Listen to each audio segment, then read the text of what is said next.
ఈ బిజినెస్ ఏదైనా మీ ఊర్లో ప్రమోషన్ చేయాలంటే అది సుమన్ టీవీతోనే సాధ్యం. ఇప్పుడే సంప్రదించండి. నాకరండి Andhra Pradesh working journalist federation Guntur జిల్లా అధ్యక్షుడిని. మా రాష్ట్ర కార్యవర్గం పిలుపు మేరకు కేంద్ర ప్రభుత్వం ఏదైతే కార్మిక చట్టాల్లో ఉన్న జర్నలిస్టులుగా వర్తించే చట్టాలను రద్దు చేసిందో ఆ చట్టంలో వర్కింగ్ జర్నలిస్ట్ యాక్ట్, వేతన సవరణ చట్టం, ఈ రెండు చట్టాలను కేంద్ర ప్రభుత్వం రద్దు చేసింది.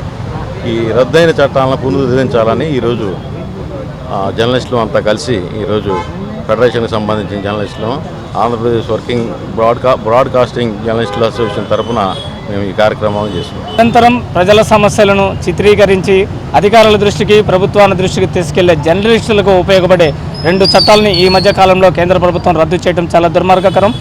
కేంద్ర ప్రభుత్వం, రాష్ట్ర ప్రభుత్వం సంయుక్తంగా వెంటనే రద్దు చేసిన రెండు జీవోలు 1955, అదేవిధంగా 1956 జీవోలను పునరుద్ధరించి కార్మికులతో సమానమైన, కార్మికుల కన్నా ఎక్కువగా కష్టపడే జర్నలిస్టులకు సంక్షేమానికి ఉపయోగపడే ఆ రెండు జీవోలను పునరుద్ధరించాలి. కేంద్ర ప్రభుత్వం వెంటనే ఈ రెండు జీవోలను పునరుద్ధరించి జర్నలిస్టులు కార్మికుల వల్ల కష్టపడుతున్నారు కాబట్టి వారి సంక్షేమానికి కృషి చేయాలని చెప్పి జర్నలిస్టుల ఐక్యత తరఫున నేను కోరుతున్నాను. కేసంచెట్టి శ్రీనివాసరావు, గుంటూరు జిల్లా, ఆంధ్రప్రదేశ్ బ్రాడ్కాస్టింగ్ అసోసియేషన్. ఉపాధ్యాయ సంఘాల ఐక్య వేదిక స్టీరింగ్ కమిటీ సభ్యుడిని. నేను ఎస్టీ జిల్లా అధ్యక్షుడిని. నా పేరు పెదబాబు. నిన్న ఉద్యమ దశల వారి పోరాటంలో భాగంగా మరి డిఓ ఆఫీస్ ముట్టడి కార్యక్రమాన్ని 3000 మందితో విజయవంతంగా చేపట్టడం జరిగింది. ఈనాడు రెండో దశలో భాగంగా మరి రిలే నిరాహార దీక్షలు చేపట్టడం జరిగింది. మనం ఎటువంటి ఆర్థికపరమైనటువంటి అంశాల మీద డిమాండ్ చేయటం లేదు.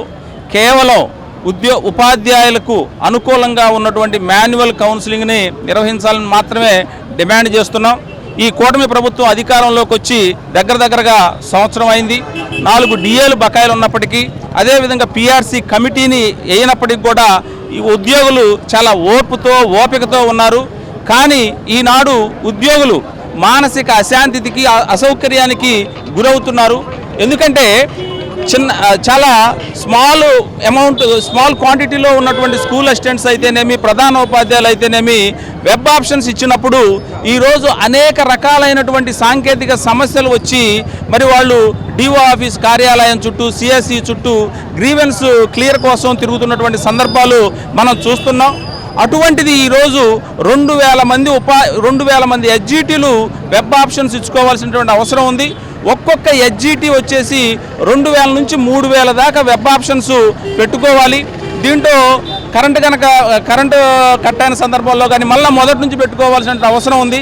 కాబట్టి ఏకైక డిమాండు వెబ్ కౌన్సిలింగ్ను మాకు వద్దు, మాన్యువల్ కౌన్సిలింగ్ను మాత్రమే నిర్వహించాలి. లేని పక్షంలో ఈ ఉద్యమాన్ని రేపు అవసరమైతే సిఎస్సి ముట్టడికి కూడా వెనకాడేటువంటి ప్రశ్నే లేదు.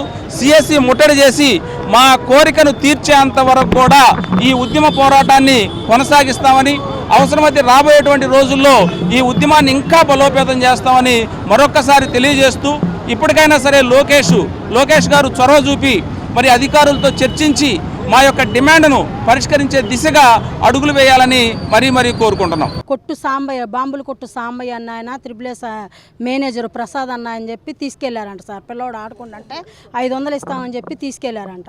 తీసుకెళ్లిన తర్వాత 11ంటికి వెళ్ళిన పిల్లోడు సాయంత్రం 5ంటికి ఫోన్ చేసి రమేష్ హాస్పిటల్లో గుండు చేసి పడుకోబెట్టారు సార్. మా తమ్ముడు వచ్చి నన్ను పిలుచుకొని వెళ్తే వెళ్ళలేకే గుండు చేసి దాంతో ఉన్నాడు సార్. సీరియస్ అమ్మ, బతకడు, 75% కాలింది, 30% అని రాసుకొని వెళ్ళారు పోలీసు వాళ్ళు ఇద్దరు వచ్చి.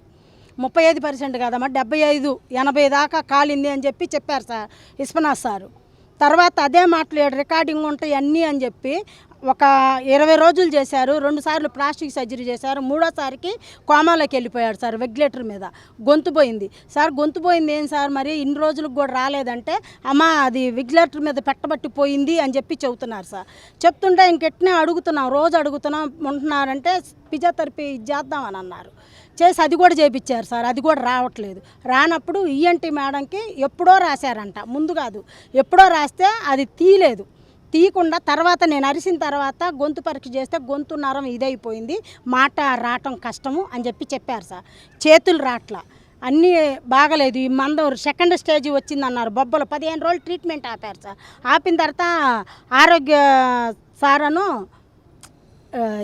సీఏ గారు వచ్చి 15 రోజులకి ట్రీట్మెంట్ చేయించారు. చేయించిన తర్వాత కొద్దిగా ఇది అవుతుంది. మళ్ళీ బొబ్బలు వచ్చినాయి మేడం, 15 రోజులు ట్రీట్మెంట్ ఆపబట్టి బొబ్బలు వచ్చినాయి అంటే వాళ్ళ మేడం ఆయన కింద పియానో ఎవరో తక్కువగా చేసాము డాక్టర్ గారి కింద సార్. ఆమె చూసి సెకండ్ స్టేజ్ వచ్చింది అమ్మో అని చెప్పి వెళ్ళిపోయారు సార్. ఇంకా మాకు తల్లిదండ్రులకి ఎట్టుంటుంది, భయమే కదా సార్. అట్లా ఏంటి సార్ ఎట్లా వచ్చిందంటే అది వస్తూ ఉంటుందమ్మా, జీవితాంతం వాడు బతికి బయటపడ్డాడు, అదే ఇది జీవితాంతం వస్తుంది, జీవితాంతం రిస్కే అని చెప్పారు సార్. వాళ్ళు మాట్లాడినేమో రికార్డింగ్ ఉంటాయంట, మేము మాట్లాడిన రికార్డింగ్ ఉండమంట. ఆ రికార్డులు మొత్తం ఆ హాస్పిటల్ వాళ్ళు, త్రిబులేస్ వాళ్ళు, ఈ రమేష్ హాస్పిటల్ వాళ్ళు ఇద్దరు ఒకటయ్యి మా పిల్లోడిని పట్టించుకోవట్లేదు, మాకు న్యాయం జరగాలి, పిల్లోడికి నష్టపరిహారం అవి బాగా చేయించాలి సార్. ట్రీట్మెంట్ 50 లక్షలు అవుతాయి అంట సార్. అది కలిసాం సార్, ఎస్పీ గారిని న్యాయం చేస్తారని చెప్పి ఇక్కడికి వచ్చాం సార్. అది అసలు 3 నెలల నుంచి కులద ఏంటంటే మీరేం కడతారమ్మా, మేము కట్టుకుంటాం మేడం, డబ్బులకి వెళ్ళాం సార్. ఇంకొక విషయం, డబ్బులకి వెళ్ళిన తర్వాత మొన్న 3వ తారీఖు పిల్లలు 3 ఉన్నారు, ఆడపిల్లలు 2, ఈ పిల్లోడు ఉంటే మాకు తెలియకుండా, తల్లిదండ్రులు తెలియకుండా డిశ్చార్జ్ చేసి మేము రూమ్ ఇంకొకరికి వెయ్యాలా, ఇంకొక రీతిగా ఉంటుంది, ముందు బయటికి నెట్టేస్తాం, తాళాలు వేస్తారన్నారంట సార్.